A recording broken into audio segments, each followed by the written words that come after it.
एजाज अहमद साहब को एक टेररिस्ट की तरह गिरफ्तार किया जाता है कि यहाँ पर एक बहुत बड़ा आतंकवादी गुलबर्गा शहर में पकड़ा गया।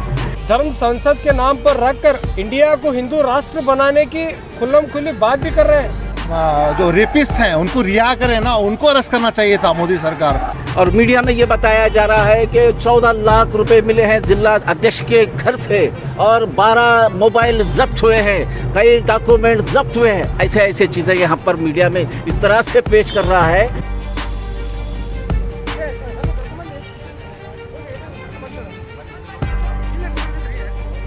This video is sponsored by Mahalakshmi Jewelers, United Hospital, KBN University, Shine Group of Institutions, Fine Art Designers, Chulbul Lighting and Furniture, SR Continental Hotel and by Sparkles International School.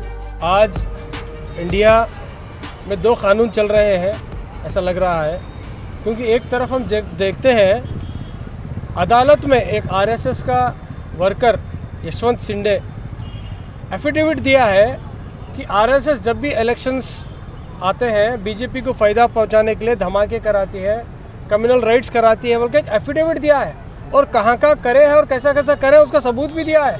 उसके बावजूद भी एनआईए इन्वेस्टिगेशन नहीं है, कोई inquiry नहीं है।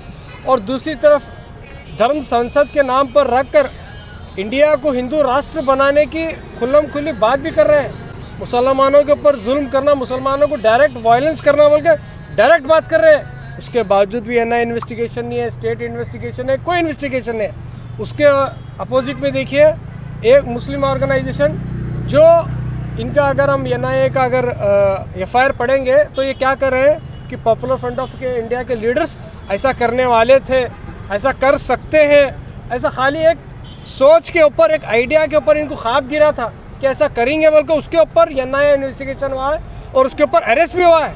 एक तरफ ये बोल रहे हैं इंडिया का जो बाबा साहब का कानून हटाकर हम हिंदुत्व का कॉन्स्टिट्यूशन लाएंगे, उनको बुक भी बनाए वो, उसके बावजूद भी वो देशद्रोह नहीं है, उसके बावजूद भी वो इंडिया के खिलाफ वॉर नहीं है। एक आतंकवादी को गिरफ्तार किया जाता है, उसी तरह से एक सोशल एक्टिविस्ट को, एक इनोसेंट पर्सन को जो हर वक्त कौम की खिदमत, अवाम की खिदमत, तमाम मुल्क में जब भी परेशानियां आते हैं, जब भी शहर में परेशानियां आते हैं, जब अवाम के हक के लिए आवाज़ बनकर उठने वाली शख्सियत को, एजाज अहमद साहब को एक टेररिस्ट की तरह गिरफ्तार किया जाता है। ये कंडेनेबल है, ये गिरफ्तारी कंडेनेबल है, हम इसे कंडेम करते हैं। और जिस तरह से शहर गुलबर्गा में महबस मस्जिद के सामने खून से नहलाएंगे, उनको उनकी औकात बताएंगे बोलने वाले बीजेपी एस्पिरेंट को छोड़ दिया जाता है, पागल कुत्ते की तरह खुलेआम लोगों में छोड़ दिया जाता है।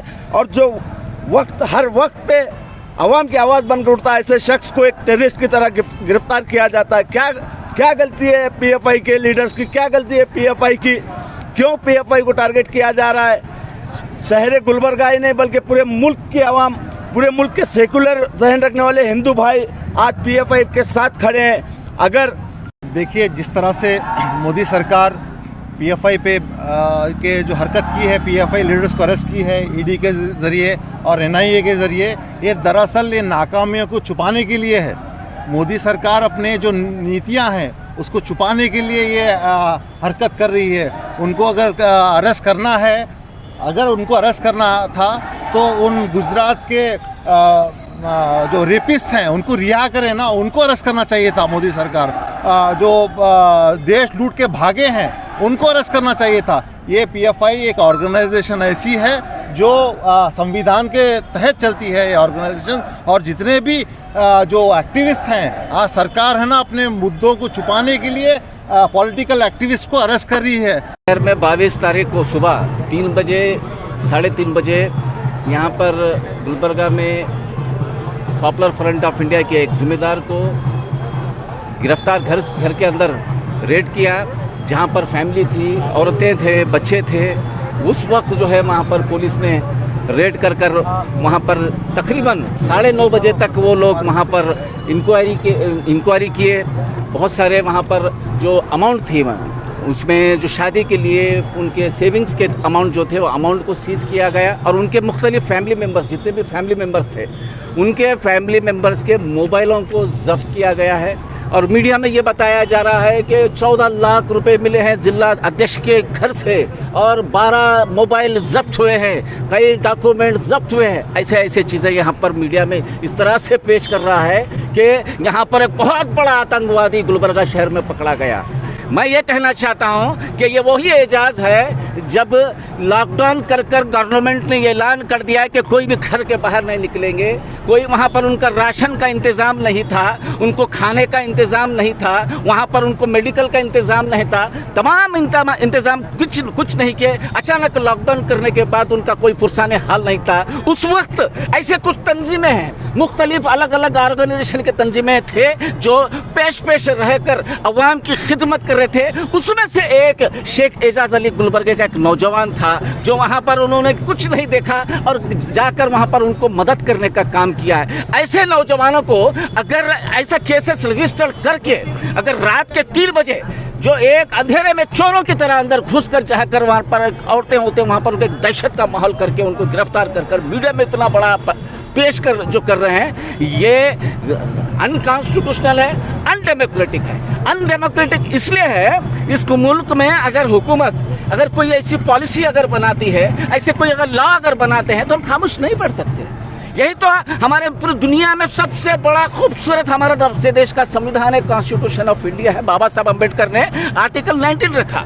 अगर आपको नाराजगी है, अगर कोई कानून या पॉलिसी बनती है, गवर्नमेंट का कोई एक्ट होता है, उसके खिलाफ आवाज उठाने के लिए आर्टिकल 19 हमको रखा गया। हम चीफ जस्टिस ऑफ इंडिया को आज यहाँ पर आकर डीसी के ज़रिए ये मेमोरेंडम दिए हैं कि पीएफआई एक ऐसी ऑर्गेनाइजेशन है जो मुल्कज़ीर सतह पर कोविड के मुश्किल हालात में, जिस वक्त ये हुकूमत लोगों को परेशान कर रही थी, ये हुकूमत लोगों को खाने का मोहताज कर चुकी थी, ये हुकूमत लोगों को एक मुकाम से दूसरे मुकाम जाने के लिए पाबंदी लगाई हुई थी, लोगों के फाके हो रहे थे, वैसे सूरत हाल में जब लोग मौत और ज़िंदगी के बीच में मझधार में लटके हुए थे, वैसे हालात में ये तंजीम काम की है। और यही वजह है, हमें लगता है कि यही वजह है क्योंकि ये तंजीम बहुत अच्छे पैमाने पर इंसानियत का काम कर रही थी और दीगर तंजीमें सिवाय नफ़रत फैलाने के कोई और काम नहीं कर रही थी। जो फ़िरका परस्त ताकतें हैं, आरएसएस और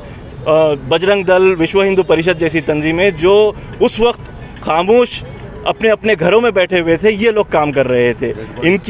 इनकी जो कारकर्दगी है उसको ये लोगों के सराहने की बजाय उनके ख़िलाफ़ में केसेस दर्ज करना और एनआईए से उनको हिरासत में लेना और कोशिश ये होना कि ये तंजीम ही बंद हो जाए, उनके ऊपर बैन लग जाए, इसकी हम सख्त मजम्मत करते हैं। जॉइंट एक्शन कमेटी इस हरकत को बिल्कुल नाकाबिले बर्दाश्त समझती है। This video is sponsored by Mahalakshmi Jewelers, United Hospital, KBN University, Shine Group of Institutions, Fine Art Designers, Chulbul Lighting and Furniture, SR Continental Hotel, and by Sparkers International School.